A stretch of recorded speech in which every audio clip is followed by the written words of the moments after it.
بھائیوں اور بہنوں، آج میں آپ کے ساتھ ایک اسلامی روزمرہ روٹین شیئر کرنے جا رہا ہوں جو واقعی آپ کی زندگی بدل سکتا ہے۔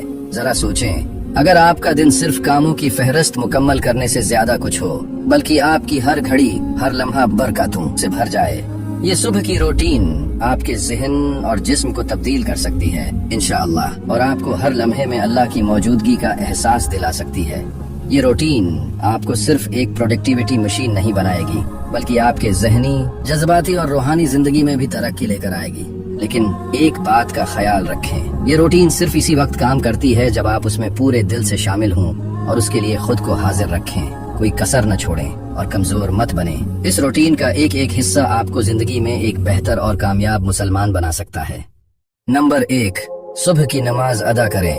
دن کا بہترین آغاز اسی وقت ممکن ہے جب آپ اسے صحیح طریقے سے شروع کریں، اور اس کا مطلب ہے کہ فجر کے وقت اٹھنا۔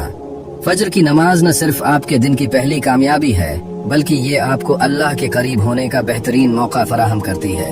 پختہ ارادہ کریں کہ ہر روز فجر کی نماز کے لیے اٹھنا ہے۔ یاد رکھیں، فجر کی نماز کو چھوڑ دینا ایک بڑا گناہ ہے، لیکن اس سے بڑھ کر یہ وقت آپ کو زندگی میں مقصد اور ہمت کے ساتھ آگے بڑھنے کا پیغام دیتا ہے۔ ان لوگوں کی طرح نہ بنیں جو صبح اٹھنے سے گھبراتے ہیں اور اپنے نرم اور آرام دہ بستروں سے جڑے رہتے ہیں۔ بہت سے لوگ جسمانی طور پر مضبوط ہوتے ہیں، جیسے کہ ویٹ لفٹرز اور ایتھلیٹس، لیکن صبح کے وقت کمبل ہٹانے میں بھی کمزور پڑ جاتے ہیں۔ آپ کو اپنی زندگی میں تھوڑی سختی اور ضبط کو شامل کرنے کی عادت ڈالنی چاہیے۔ یہی سے اصل کامیابی کا سفر شروع ہوتا ہے، اللہ کے قریب ہونے، اپنی روح کو مضبوط کرنے اور دن کے آغاز میں برکاتی حاصل کرنے کا۔ نمبر 2، روزہ رکھیں یا صبح میں کھانا مؤخر کریں۔ یہاں روزے سے مراد رمضان کا فرض روزہ نہیں، بلکہ صبح کے کھانے کو مؤخر کرنا ہے۔ کیا آپ نے کبھی محسوس کیا کہ جب پیٹ بھرا ہوا ہوتا ہے تو انسان سستی محسوس کرتا ہے؟ نبی کریم صلی اللہ علیہ وآلہ وسلم نے فرمایا، آدمی کا پیٹ سب سے بدترین برتن ہے جسے وہ بھر سکتا ہے۔ کبھی کبھار کسی خاص دن یا عید کے موقع پر آپ کو بھرپور کھانا ملتا ہے، لیکن نبی کریم کا معمول زیادہ تر وقت 2 مختصر کھانوں کا ہوتا تھا، جن میں سے ایک صرف کھجور اور پانی پر مشتمل ہوتا تھا۔ اس سے ہمیں سیکھنا چاہیے کہ بھوک کو اپنے حق میں استعمال کریں۔ یہ خود پر قابو پانے، ضبط نفس کو مضبوط کرنے اور مقصد کو حاصل کرنے کی تربیت دیتا ہے۔ یہ ضروری ہے نہیں کہ ہر کوئی صبح میں روزہ رکھے۔ اگر آپ کا مقصد وزن بڑھانا یا مسابقتی سطح پر ورزش کرنا ہے تو پھر شاید یہ آپ کے لیے موزوں نہ ہو، لیکن اگر آپ ذہنی طور پر مضبوط بننا چاہتے ہیں اور آپ کی زندگی میں واضح سوچ کا حصول چاہتے ہیں تو اپنے کھانے کو اس وقت تک مؤخر کریں جب تک آپ نے صبح کے کچھ اہم کام مکمل نہ کر لیے ہوں۔ کھانا آپ کو سست بنا دیتا ہے، جبکہ بھوک آپ کو چاق و چوبند رکھتی ہے۔ اپنی صبح کی ابتدائی کوششیں بھوک کے ساتھ کریں، پھر جب آپ نے اپنا وقت کارآمد طریقے سے گزار لیا ہو تو ایک متوازن کھانا کھائیں جو آپ کی توانائی اور جسمانی قوت کو برقرار رکھے۔ نمبر 3، قرآن کی تلاوت یا سماعت۔ اپنے دن کی شروعات قرآن پاک کے کلمات کے ساتھ کریں۔ قرآن کے الفاظ ایسے ہیں جیسے خوبصورت مناظر کے ساتھ سفر کا آغاز، جو آپ کو منزل تک پہنچنے میں سکون اور ہدایات فراہم کرتے ہیں۔ چاہے ایک آیت ہو یا پوری سورت، ہر کلمہ روح کے لیے گہرے اور طاقتور معنی رکھتا ہے۔ اکثر لوگ یہ سمجھتے ہیں کہ قرآن سے جڑنے کے لیے عربی زبان میں مہارت حاصل کرنا ضروری ہے یا پھر عالم بننا لازمی ہے، لیکن یہ غلط فہمی ہے۔ قرآن کا پیغام ہر مسلمان کے لیے ہے اور اس کا اثر دل پر ہوتا ہے، چاہے آپ صرف چند آیات ہی پڑھیں یا سنیں۔ اس کے کلمات کو صبح کے وقت خاموشی میں سننے یا پڑھنے سے آپ کے ایمان میں گہرائی اور فہم پیدا ہوتی ہے۔ ایک اور بات کا خیال رکھیں کہ قرآن کی تفہیم کو سمجھنے کے لیے مستند ذرائع کا مطالعہ ضروری ہے۔ یہ ایک ایسی کتاب ہے جس کی تشریحات پہلے صحابہ کرام سے شروع ہو کر نسل در نسل منتقل ہوتی آئی ہیں۔ ہمارا فرض ہے کہ ہم اس کتاب کو اسی نظر سے دیکھیں اور اس کے پیغام کو اپنے دل میں بٹھائیں۔ قرآن کو سمجھنا اور اس کے معنی میں گم ہونا ہماری زندگی میں برکتی اور ہدایات لاتا ہے۔ اپنی روزمرہ کی زندگی میں قرآن کی تعلیمات کو سمجھ کر ایک مسلمان کی کامیابی کی راہ ہے۔ نمبر 4، علم حاصل کریں۔ نبی کریم نے فرمایا، علم کا حاصل کرنا ہر مسلمان پر فرض ہے۔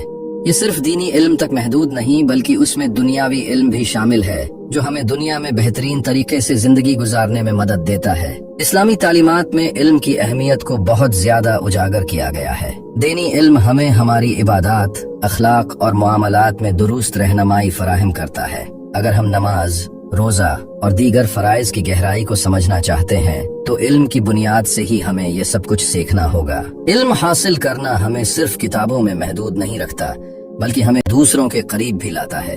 یہ ہمارے کردار کو مضبوط بناتا ہے، ہماری شخصیت میں نکھار لاتا ہے اور ہمیں اپنے خاندان اور معاشرے کے لیے بہتر فرد بناتا ہے۔ یاد رکھیں کہ علم حاصل کرنا ایک مسلسل سفر ہے، اس میں صبر اور مستقل مزاجی کی ضرورت ہوتی ہے، اور جب آپ علم کے سفر پر چلتے ہیں تو یہ آپ کے ذہن میں ایک ایسا باغ تیار کرتا ہے جس میں خوبصورت پھول اور پھلدار درخت اگتے ہیں۔ نمبر 5، جسمانی ورزش۔ کیا آپ جانتے ہیں کہ نبی کریم نے فرمایا، طاقتور مومن کمزور مومن سے زیادہ اللہ کو محبوب ہے؟ ہمارے دین میں جسمانی طاقت اور صحت کی بھی اہمیت ہے۔ نبی کریم نے ہمیں جسمانی طور پر مضبوط اور سرگرم رہنے کی ترغیب دی، جیسے کہ تیر اندازی، ہارس رائڈنگ، دوڑ اور تیراکی وغیرہ۔ یہ ضروری نہیں کہ آپ کسی مقابلے میں حصہ لیں یا بھاری وزن اٹھائیں، بلکہ مقصد یہ ہے کہ آپ اپنے جسم کی دیکھ بھال کریں اور اسے فعال رکھیں۔ اپنے جسم کو ایک گاڑی کی طرح سمجھیں جسے آپ روزانہ چلانے کے لیے تیار کرتے ہیں۔ اگر آپ اپنی گاڑی کا خیال نہ رکھیں تو کیا وہ آپ کو صحیح سے منزل تک پہنچا سکے گی؟ بالکل اسی طرح اگر آپ اپنے جسم کی دیکھ بھال کریں گے تو یہ آپ کی زندگی میں توانائی، فوکس اور خوشی کا باعث بنے گا۔ یہ ورزش صرف جسمانی مضبوطی کے لیے نہیں، بلکہ یہ ہمیں کسی بھی ہنگامی صورتحال میں اپنے آپ کو، اپنے اہل خانہ کو اور اپنے پیاروں کو بچانے کے لیے تیار کرتی ہے۔ اس سے ہم اللہ کی دی ہوئی امانت کا احترام کرتے ہیں اور اپنی زندگی کو ایک ذمہ دار اور بااختیار طریقے سے گزارتے ہیں۔ چاہے آپ روزانہ تھوڑی سی چہل قدمی کریں یا کھینچاؤ کی مشقیں یا پھر ہلکی پھلکی ورزش جیسے کیلسٹھینکس، سب کچھ فائدہ مند ہے۔ اور جیسے جیسے آپ کو عادت بنے، اپنی صلاحیتوں کو تھوڑا اور بڑھائیں تاکہ آپ کی صحت بہتر ہو اور سستی اور کمزوری آپ سے دور ہو۔